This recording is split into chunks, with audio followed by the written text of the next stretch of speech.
In the following pages, I shall attempt a general description of the types, and my first concern must be with the two general types I have termed introverted and extroverted. But in addition, I shall also try to give a certain characterization of those special types whose particularity is due to the fact that his most differentiated function plays the principal role in an individual's adaptation or orientation to life. The former I would term general attitude types, since they are distinguished by the direction of general interest or libido movement, while the latter I would call function types. The general attitude types, as I have pointed out more than once, are differentiated by their particular attitude to the object.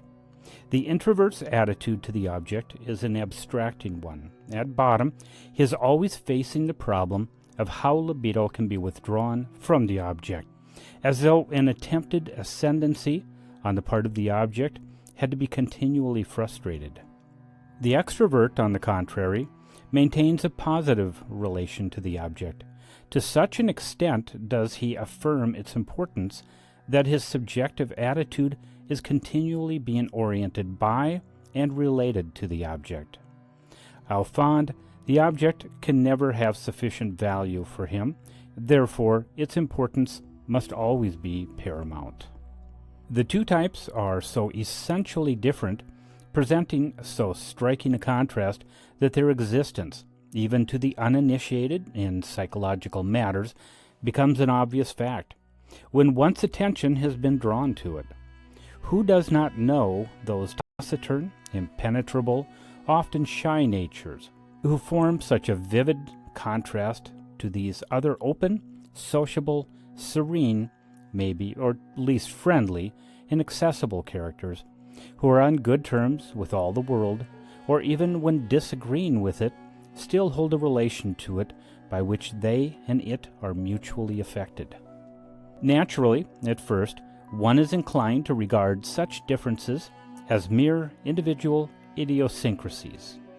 But anyone with the opportunity of gaining a fundamental knowledge of many men will soon discover that such a far-reaching contrast does not merely concern the individual case, but is a question of typical attitudes, with a universality far greater than a limited psychological experience would at first assume.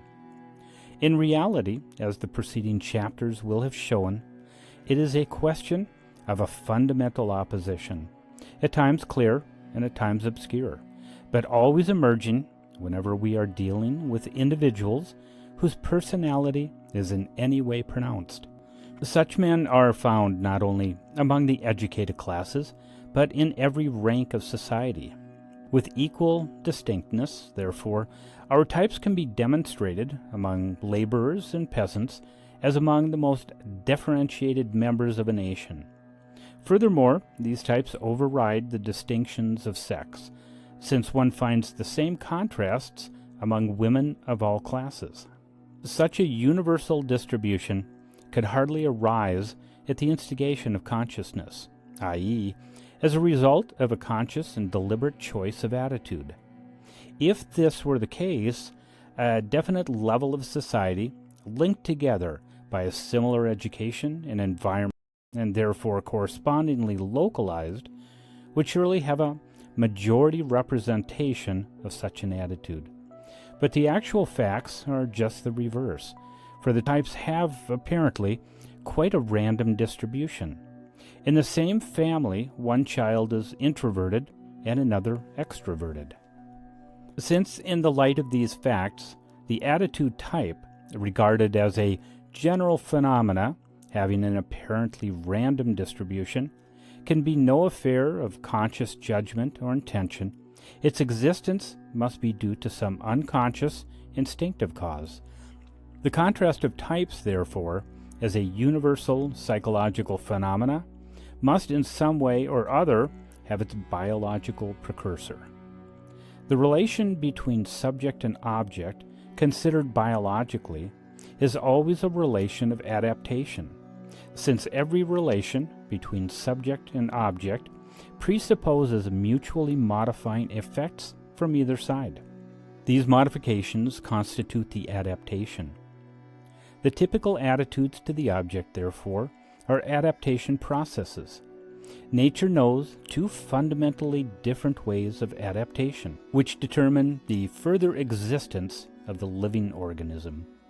The one is by increased fertility, accompanied by a relatively small degree of defensive power and individual conservation. The other is by individual equipment of manifold means of self-protection, coupled with a relatively insignificant fertility. This biological contrast seems not merely to be the analog, but also the general foundation of our two psychological modes of adaptation. At this point, a mere general indication must suffice.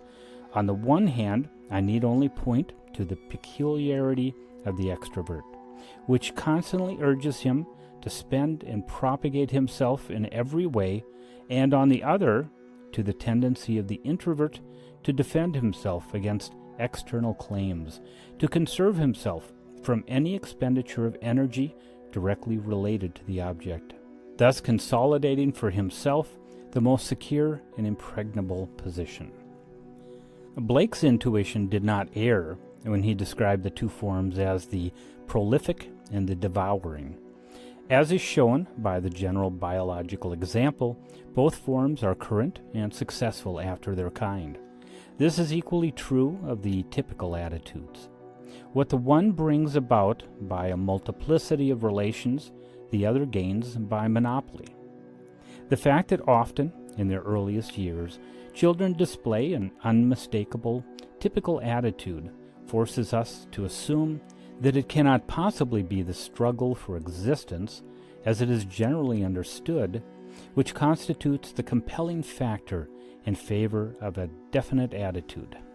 We might, however, demur, and indeed with cogency, that even the tiny infant, the very babe at the breast, has already an unconscious psychological adaptation to perform, inasmuch as the special character of the maternal influence leads to specific reactions in the child.